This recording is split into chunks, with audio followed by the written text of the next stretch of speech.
আসসালামু আলাইকুম আরহামতুল্লাহ। বইয়ের নাম রুকনিয়াতের আসল চেতনা, অধ্যাপক গোলাম আজম, প্রকাশনা বিভাগ, বাংলাদেশ জামায়াতে ইসলাম। প্রকাশকের কথা, আম্বিয়ায়ে কেরামগণ পরিচালিত ইসলামী আন্দোলনের গতিধারা অনুসরণ করেই জামায়াতে ইসলামী বাংলাদেশ এ জমিনে ইসলামী সমাজ প্রতিষ্ঠার আন্দোলন চালিয়ে যাচ্ছে। এ কাফেলার মূল শক্তি হল রুকনগণ, দিন কায়েমের কারণে যাদের জীবনের আসল লক্ষ্য উদ্দেশ্য। তথাপি মানবিক দুর্বলতার কারণে কখনো কখনো কারো মাঝে নিষ্ক্রিয়তা লক্ষ্য করা যায়। এই অবস্থা থেকে উত্তরণের দিক নির্দেশনা দিয়ে 1997 সালে 25 থেকে 27 ডিসেম্বর টঙ্গীস্থ জামিয়া ইসলামিয়ায় বর্তমান তামিরুল মিল্লাত টঙ্গী শাখা কেন্দ্রীয় রুকন সম্মেলনে তৎকালীন আমিরে জামাত অধ্যাপক গোলাম আজম যে ভাষণ প্রদান করেন, রুকনিয়াতের আসল চেতনা বইটি তারই বর্তমান সংস্করণ। ইতিমধ্যে বইটি ইসলামী আন্দোলনের জনশক্তির মাঝে সাড়া জাগিয়েছে। আশা করি বইটি অধ্যয়ন করে রুকন ও কর্মীগণ ইসলামী আন্দোলনের চলার পথে নতুন প্রেরণা লাভ করবেন।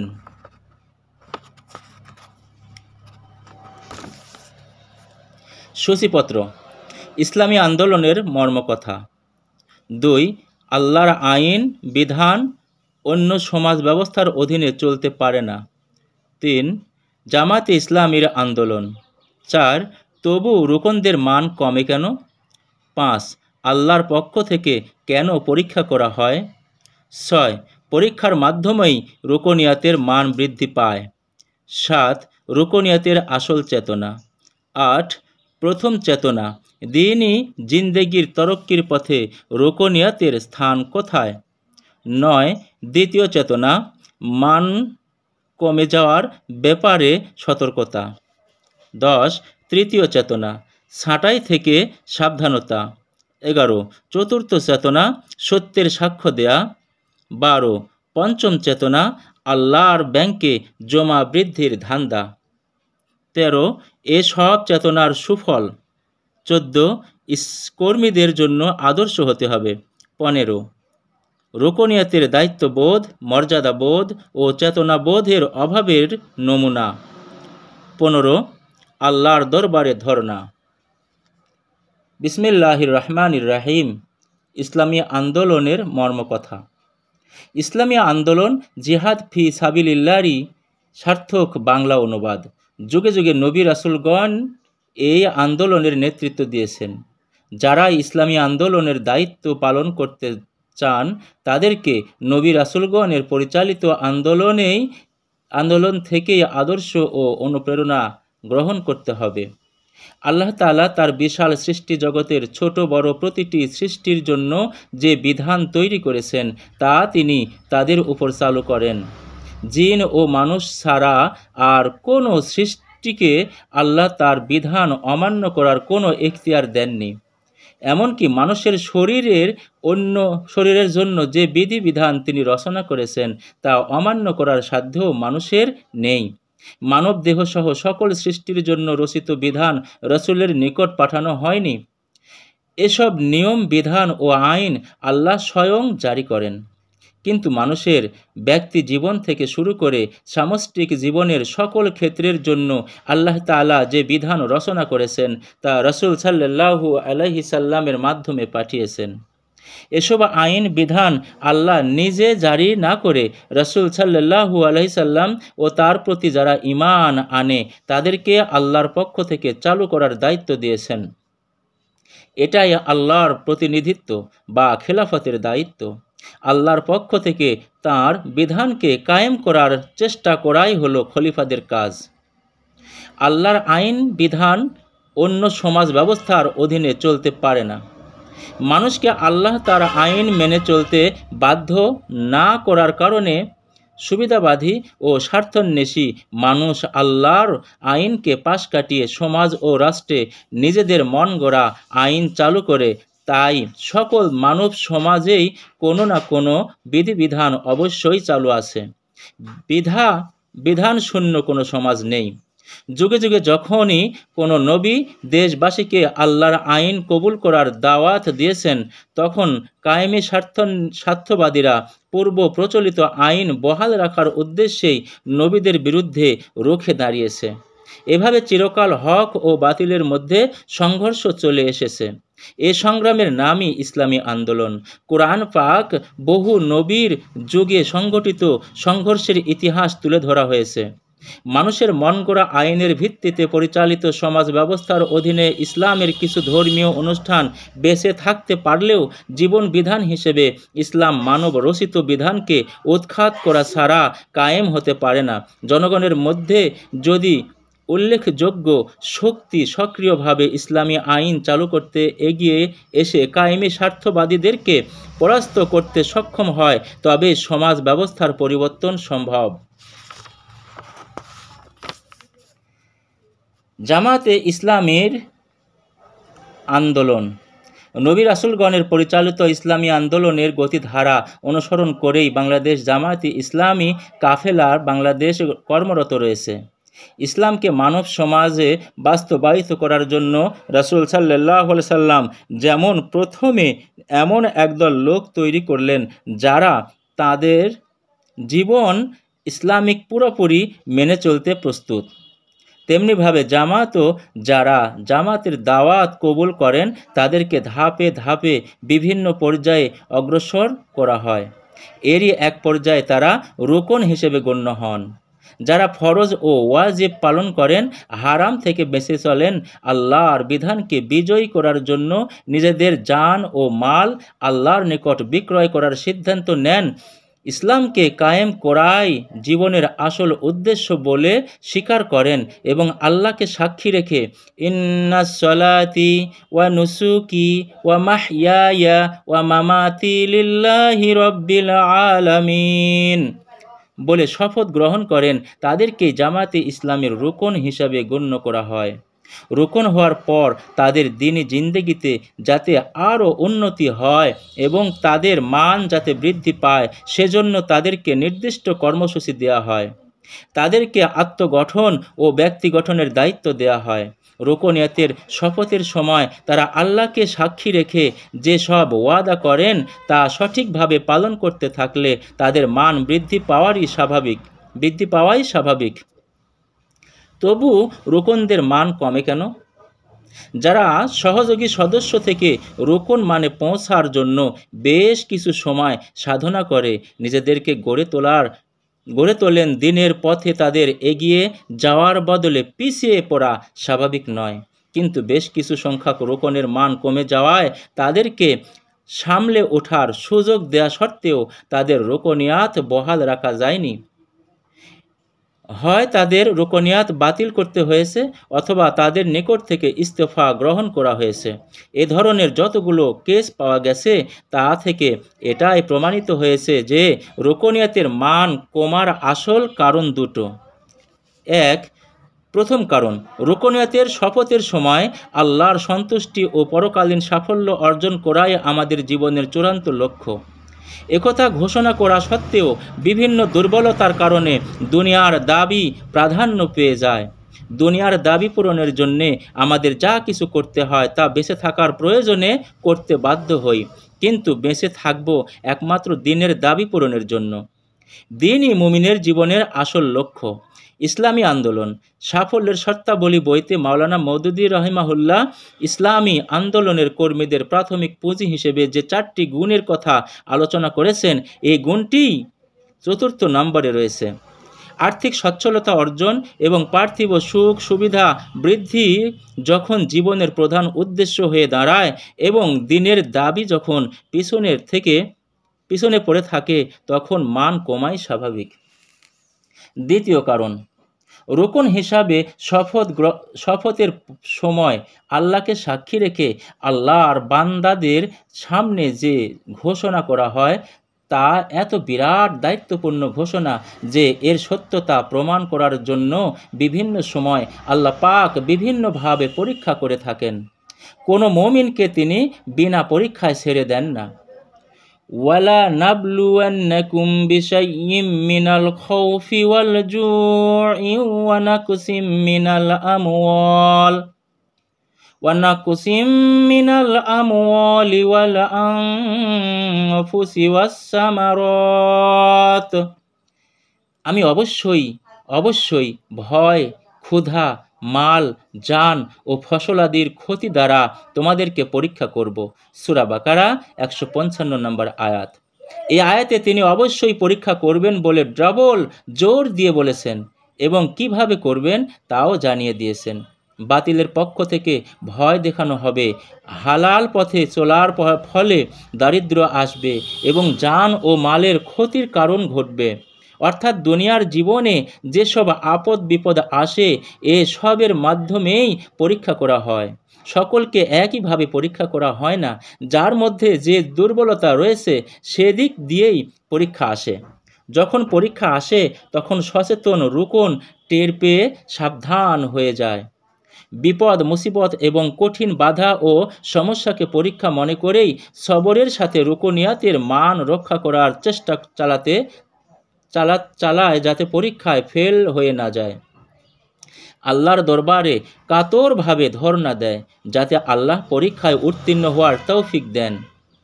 যারা পরীক্ষার ব্যাপারে সতর্ক নয় তারা বিপদ মুসিবতকে দিনের কাজ না করার অজুহাত বা বাহানা মনে করে। তারা ভাবে যে আমি এই অবস্থায় কেমন করে আগের মতো কাজ করব। ফলে তাদের মান কমতে থাকে এবং পরীক্ষায় ফেল করে ক্রমে রুকনিয়াতের নিম্নতম মানটুকুও রক্ষা করতে ব্যর্থ হয় এবং এর ফলে হয় ইস্তফা দেয় আর না হয় তাদের রুকনিয়াত বাতিল করা হয়। আল্লাহর পক্ষ থেকে কেন পরীক্ষা করা হয়? আল্লাহর দ্বীনকে কায়েম করার দায়িত্ববোধ নিয়ে যারা রুকন হওয়ার হিম্মত করে তারা প্রকৃতপক্ষে ইসলামী রাষ্ট্র পরিচালনার কঠিন বোঝা বহনের জন্য রাজি। সূরা আন-নূরের 55 নম্বর আয়াতে আল্লাহ তাআলা তাদের হাতেই এ পবিত্র দায়িত্ব অর্পণের ওয়াদা করেছেন। যারা এ দায়িত্ব পালনের যোগ্য বিবেচিত হবে, এ যোগ্যতা যাচাই করার জন্যই আল্লাহ স্বয়ং পরীক্ষা নিয়ে থাকেন। খেলাফতের এ দায়িত্ব যাদের উপর অর্পণ করা হয় তারা এত ক্ষমতার অধিকারী হয় যে তারা অবাধে দুর্নীতি, স্বজনপ্রীতি, জনগণের উপর জুলুম, শোষণ ও নির্যাতন চালানোর সুযোগ পায়। তাই এই মহান দায়িত্ব দেওয়ার পূর্বে তাদেরকে যাচাই করার প্রয়োজনেই আল্লাহ পাক পরীক্ষার ব্যবস্থা করেন। রাসূল সাল্লাল্লাহু আলাইহি সাল্লাম তার যে সাহাবীগণকে নিয়ে মদিনায় ইসলামী সরকার গঠন করেন তাদেরকে বহু কঠিন পরীক্ষার মাধ্যমে আল্লাহ তাআলা বাছাই করে নিয়েছেন। তাদের শেষ পরীক্ষা ছিল হিজরত।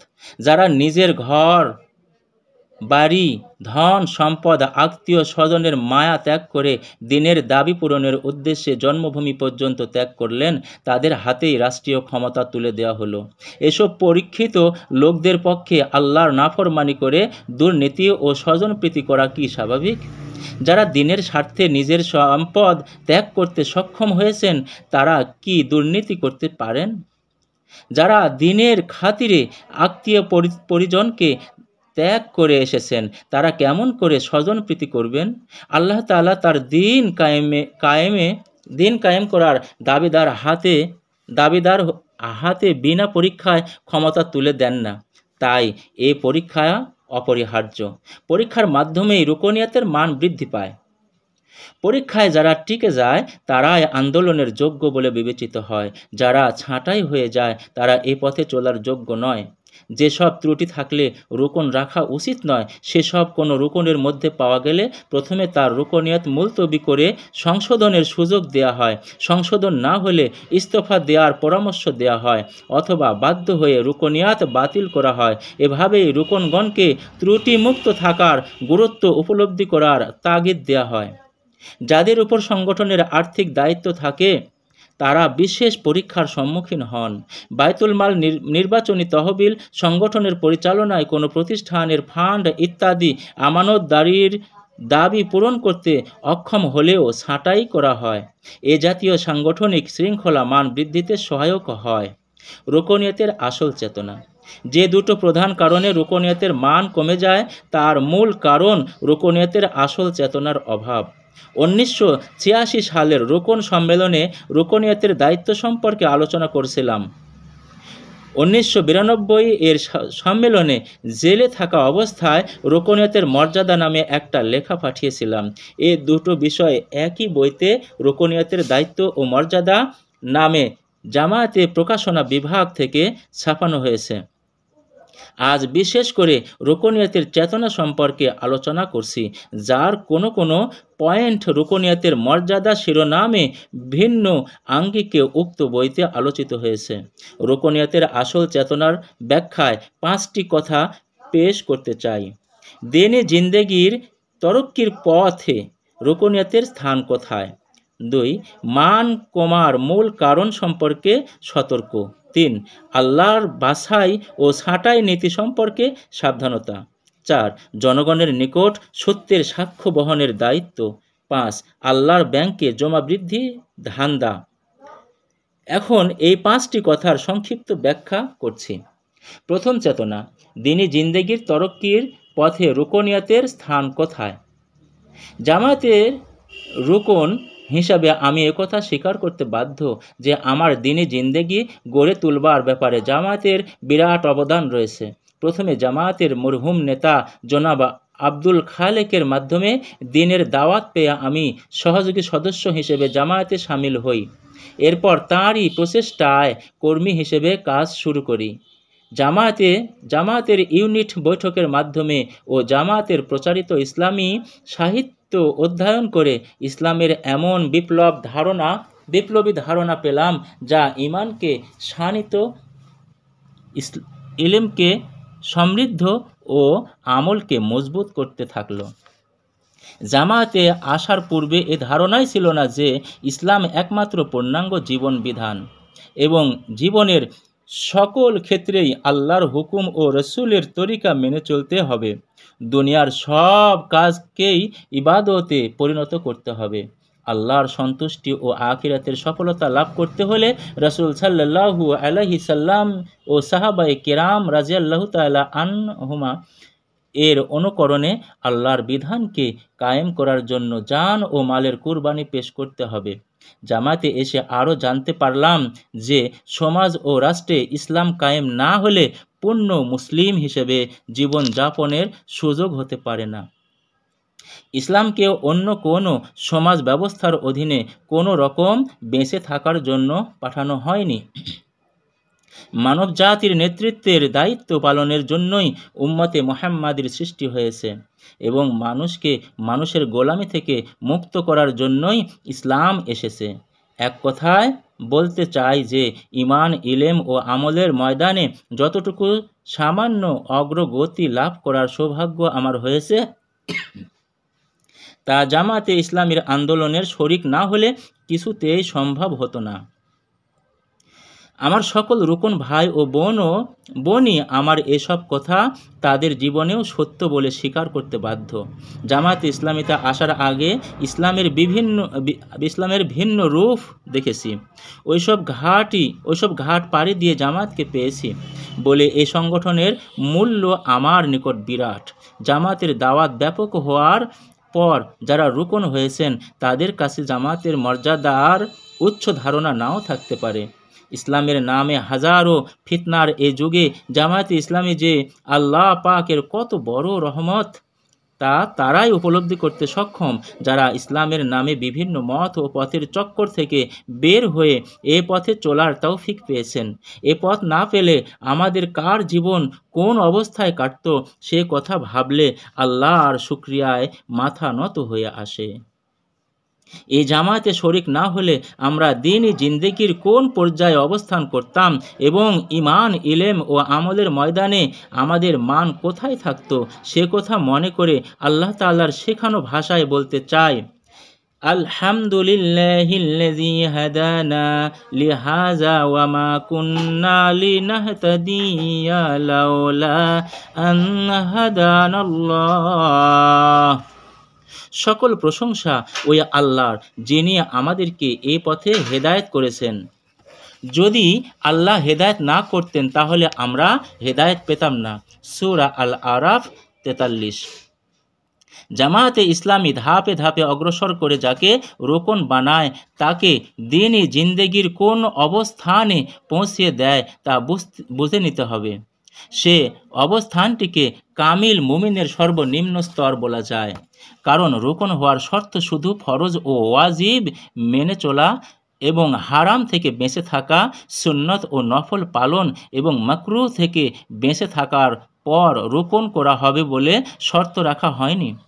যে ব্যক্তি ফরজ ওয়াজিব ঠিকমতো পালন করে না বা হারাম থেকে বাঁচার ব্যাপারে অবহেলা করে তাকে কামিল মুমিনের নিম্ন মানে আছে বলেও মনে করা চলে না। কামিল মুমিন বিরাট ব্যাপার। রোকনের মানকে বড়জোর কামিল মুমিনের নিম্নতম মান বলা চলে। দেশ ও সমাজের বর্তমান কলুষিত পরিবেশে বহু খাঁটি ইমানদারও রোকন হওয়ার শর্তটুকু পূরণ করার হিম্মত করে না। ইসলামী আন্দোলনে মনে প্রাণে সক্রিয় এবং সংগঠনে বিভিন্ন কর্মকাণ্ডে বলিষ্ঠ ভূমিকা পালন করেন এমন অনেকে রুকনিয়াতের দায়িত্ব গ্রহণ করতে সাহস পান না। অনেকের নিকট রুকন হওয়ার বিরাট কঠিন বিষয় মনে হলেও প্রকৃতপক্ষে তা কামিল মুমিনের সর্বনিম্ন মান মাত্র। দিনী জিন্দেগির তরক্কি ও উন্নতিকে একটি সিঁড়ির সাথে তুলনা করলে এ সিঁড়ির সর্বোচ্চ ধাপ হলো সাহাবায়ে কেরামের মান। সর্বনিম্ন মান থেকে সর্বোচ্চ মানের মধ্যে বিরাট ব্যবধান রয়েছে। সে হিসাবে এ সিঁড়ি অবশ্যই অত্যন্ত দীর্ঘ। জামায়াতে যাকে রুকন বানালো তাকে এ দীর্ঘ সিঁড়ির মাত্র পয়লা ধাপে পৌঁছিয়ে দিল। এখন এ সিঁড়ি বেয়ে দিনই জিন্দেগিকে উন্নত করার সাধনা করা রোকনেরই দায়িত্ব। আত্মগঠনের উদ্দেশ্যে কোরআন, হাদিস ও ইসলামী সাহিত্য অধ্যয়নের মাধ্যমে ইলম বৃদ্ধি করতে থাকা, ফরজ ওয়াজিবের সাথে সুন্নাত ও নফলের অভ্যাস করা, আল্লাহ তাআলার সাথে সম্পর্ক বৃদ্ধির জন্য শেষ রাতে তার মহান দরবারে ধর্ণা দিতে থাকা, লেনদেনে ওয়াদা রক্ষা করা, সবার সাথে সদ্ব্যবহার করা ইত্যাদি নিজের মনের তাগিদে যারা করতে থাকে তাদের দিনই জিন্দেগি তরক্কি হওয়াই স্বাভাবিক। আর ব্যক্তি গঠনের উদ্দেশ্যে আত্মীয় প্রতিবেশী, পেশা জীবনের সঙ্গী সাথী সহ যাদের সাথে দেখা সাক্ষাৎ ও আলোচনার সুযোগ হয় তাদের নিকট দিনের দাওয়াত পৌঁছানো, যারা দাওয়াত কবুল করে তাদেরকে দিনের পথে অগ্রসর হওয়ার জন্য পিছনে লেগে থাকা এবং সম্ভাবনাময় ও যোগ্য লোকদেরকে সংগঠনভুক্ত করার জন্য প্রয়োজনীয় সময় দান করতে থাকলে আল্লাহর সন্তুষ্টি আশা করা যায়। দাওয়াতে দিনের কাজেই আল্লাহ পাক সবচাইতে বেশি খুশি হন এবং আনসারুল্লাহর মর্যাদা দান করেন। আত্মগঠন ও ব্যক্তি গঠনের এ দুদফা কাজ নিষ্ঠার সাথে করতে থাকলে আল্লাহর সাথে সম্পর্কের অনুভূতি বৃদ্ধি পাবে। আল্লাহর সাথে সম্পর্ক ঘনিষ্ঠ করার উদ্দেশ্যে মাওলানা মওদুদী রাহিমাহুল্লাহ এর হেদায়েত পুস্তিকাটি পথ প্রদর্শক হিসেবে গ্রহণ করতে হবে। আল্লাহর সাথে সম্পর্ক ঘনিষ্ঠ করার অত্যন্ত বাস্তব ও চমৎকার উপায় এ বইটিতে শেখানো হয়েছে। মাওলানা মতিউর রহমান নিজামীর আল্লাহর নৈকট্য লাভের উপায় বইটিও এ বিষয়ে অত্যন্ত সহায়ক। দ্বিতীয় চেতনা, মান কমে যাওয়ার ব্যাপারে সতর্কতা। যে দুটো মূল কারণে রুকনিয়াতের মান কমতে থাকে সে বিষয়ে সতর্ক থাকতে হবে। আত্মসমালোচনার সময় এ কথাটি প্রতিদিন খেয়ালে আনতে হবে যে আমার যাবতীয় কর্মকাণ্ডে দুনিয়ার চেয়ে দিনকে প্রাধান্য দিচ্ছি কিনা। আর যখনই আল্লাহর পক্ষ থেকে কোনো পরীক্ষা আসে তখন সবরের সাথে তা মেনে নিয়ে আল্লাহর দরবারে উত্তীর্ণ হওয়ার জন্য দোয়া করতে হবে। সংগঠনের দায়িত্বশীল ও দ্বীনি ভাইদেরকে অবস্থা জানিয়ে দোয়া চাইতে হবে। আর দিনের দায়িত্ব আরও বেশি ইখলাসের সাথে পালন করার চেষ্টা করতে হবে। তৃতীয় চেতনা, ছাঁটাই থেকে সাবধানতা। আল্লাহ তাআলা এ গ্যারান্টি কাউকে দেননি যে একবার হেদায়েত হলে আর কখনো গোমরাহ হবে না, বরং মৃত্যু পর্যন্ত হেদায়েতের উপর কায়েম থাকার জন্য চেষ্টা করার সাথে সাথে দোয়া করার জন্যেও কোরআনে শিক্ষা দেওয়া হয়েছে। রব্বানা লা তুজিগ কুলুবানা বা'দা ইয হাদাইতানা ওয়া হাব লানা মিন লাদুনকা রাহমাতান ইন্নাকা আনতাল ওয়াহ্হাব। হে আমার প্রভু, তুমি যখন আমাদেরকে হেদায়েত করেছো, তখন এই হেদায়েত দেওয়ার পর আমাদের দিলে কোনো রকম বক্রতা সৃষ্টি হতে দিও না। তোমার দয়ার ভাণ্ডার থেকে আমাদের উপর রহমত নাজিল করো, একমাত্র তুমিই প্রকৃত দাতা। আলে ইমরান ৮। হেদায়েত এত বড় নিয়ামত যে এর প্রতি অবহেলা করলে গোমরাহ হওয়ার প্রবল আশঙ্কা রয়েছে। আল্লাহর বাছাই ও ছাঁটাই এর নীতি রয়েছে তাতে কোনো পক্ষপাতিত্ব নেই। যখন কাউকে তিনি দিনের পথে চলার সকল বাধা উপেক্ষা করে এগিয়ে যাওয়ার তৌফিক দেন, তখন বুঝতে হবে যে তাকে আল্লাহ বাছাই করেছেন। আল্লাহর দেয়া পরীক্ষায় যখন কেউ ফেল করে এবং ধৈর্য ও সাহসের অভাবে দিনের কঠিন পথে চলার হিম্মত হারায়, তখন বুঝতে হবে যে সে ছাঁটাই এর মধ্যে পড়ে গেছে। সূরা আল হজ শেষ আয়াতে এই বিষয়ে সুস্পষ্ট ধারণা পাওয়া যায়। ওয়াজাহিদু ফিল্লাহি হাক্কা জিহাদিহি হুয়া জাতাবাকুম ওয়া মা জাআলা আলাইকুম ফিদ্দীনি মিন হারাজ মিল্লাতা আবিকুম ইব্রাহিম। জিহাদের হক আদায় করে আল্লাহতে জিহাদ করো। তিনি তোমাদের বাছাই করে নিয়েছেন আর দিনের পথে তোমাদের জন্য কোনো বাধা থাকতে দেননি। এটাই তোমাদের পিতা ইব্রাহিমের তরিকা। সূরা আল হজ শেষ আয়াত। এ সূরা আল হজের প্রথমাংশ হিজরতের পূর্বক্ষণে নাজিল হয় এবং শেষ অংশ হিজরতের পরই নাজিল হয়। যারা সব কিছু ত্যাগ করে দিনের খাতিরে হিজরত করলেন, তাদেরকে এ আয়াতে হক আদায় করে যে জিহাদ করার হুকুম দেয়া হয়েছে, এ মর্ম কি? এখানে লক্ষ্য করার বিষয় যে সারা কোরআনে বহু আয়াতে জাহিদু ফি সাবিলিল্লাহ বলা হলেও এই আয়াতটিতে সাবিল শব্দটি নেই। নিশ্চয়ই ভুলে বা অনর্থক সাবিল শব্দটি বাদ দেওয়া হয়নি। সূরা আন-নিসা ৫৯ নম্বর আয়াতের উদাহরণ, ইয়া আইয়ুহাল্লাযীনা আমানু আতিউল্লাহা ওয়া আতিউর রাসূলা ওয়া উলিল আমরি মিনকুম।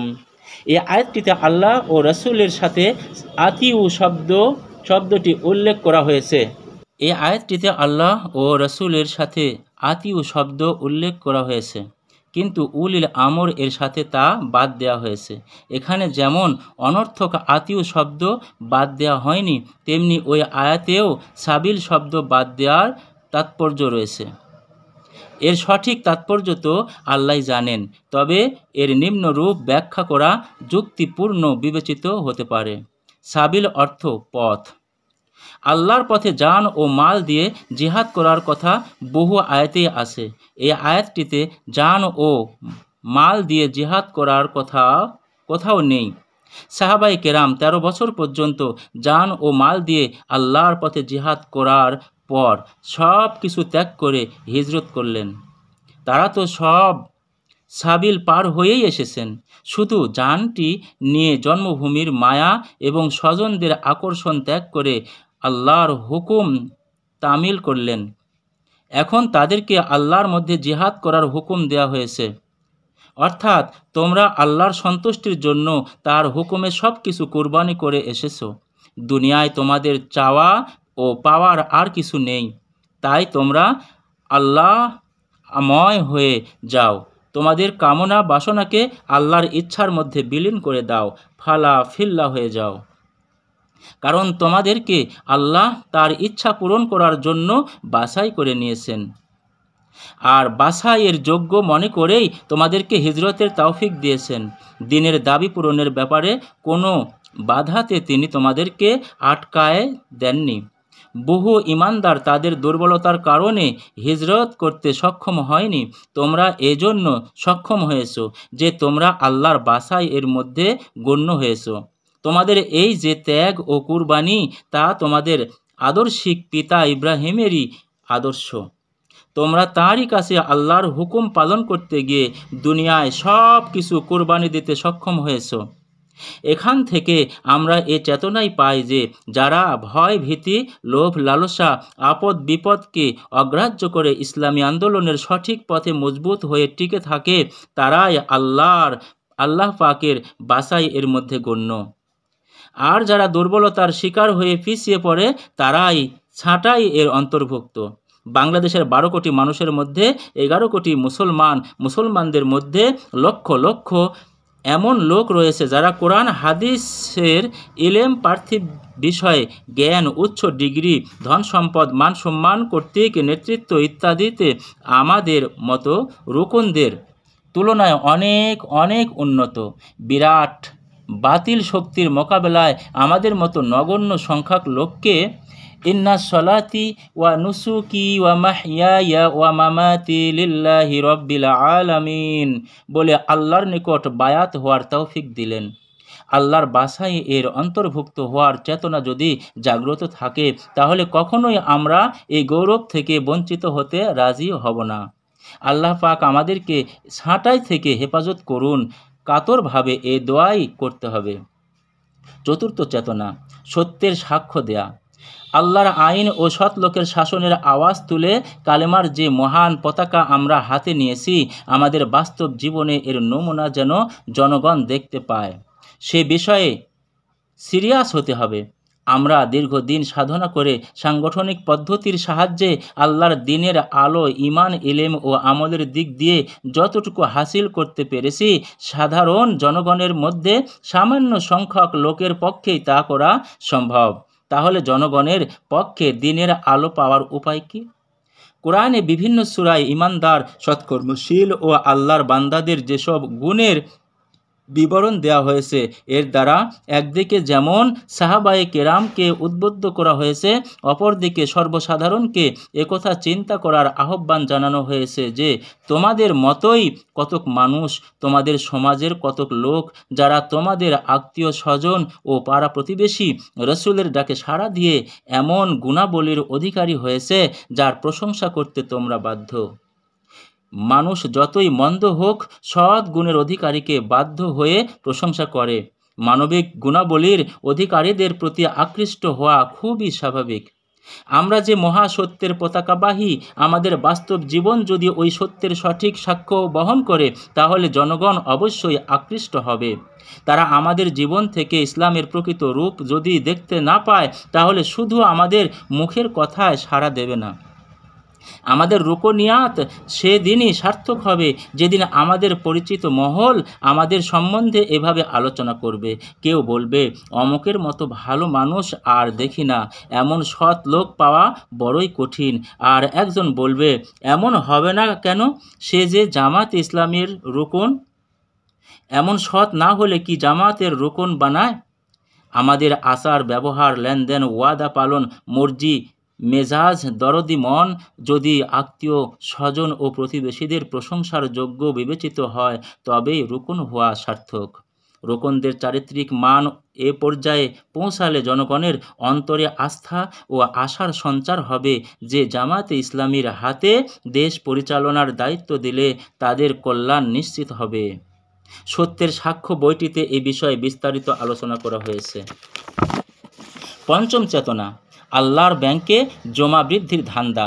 এক হাদিসে কুৎসিতে আল্লাহ বলেন, আদম সন্তান আমার বলে দাবি করে, অথচ তার শুধু ততটুকুই যেটুকু সে খেয়ে হজম করেছে, যে জামা গায়ে দিয়ে ছিঁড়েছে এবং যা আল্লাহর পথে খরচ করেছে, আর বাকি সবটুকুই তার মৃত্যুর পর অন্যদের হবে।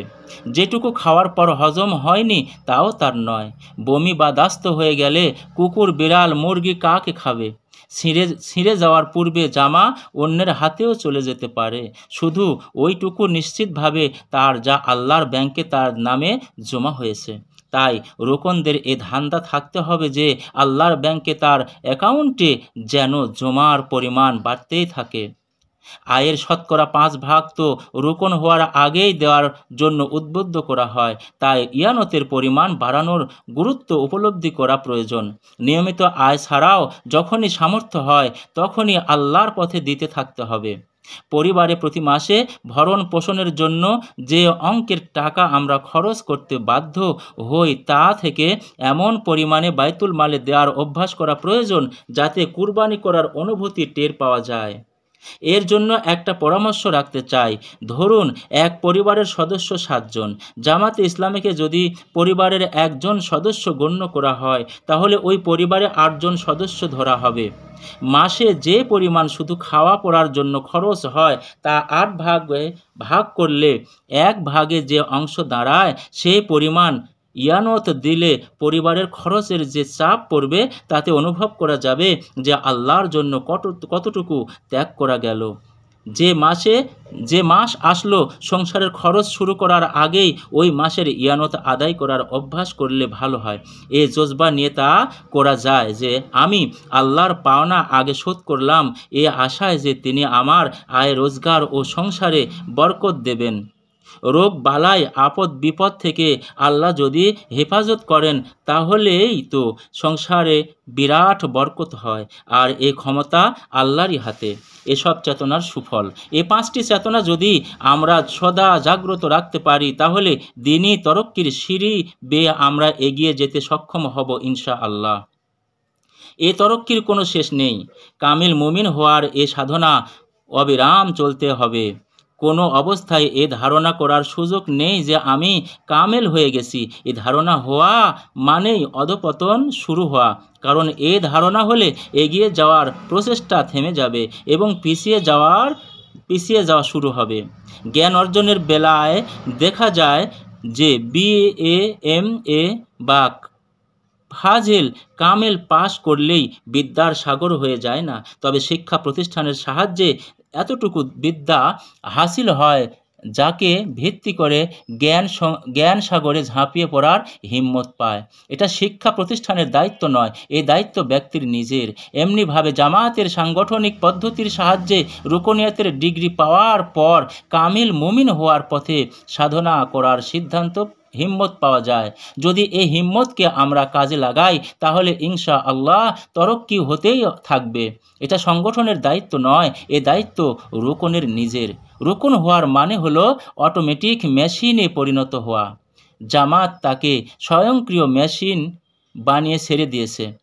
এখনও যদি তাকে রেলের বগির মতোই টেনে নেওয়ার দরকার হয়, তাহলে বুঝতে হবে যে সে আর ইঞ্জিন নেই, বগিতে পরিণত হয়েছে।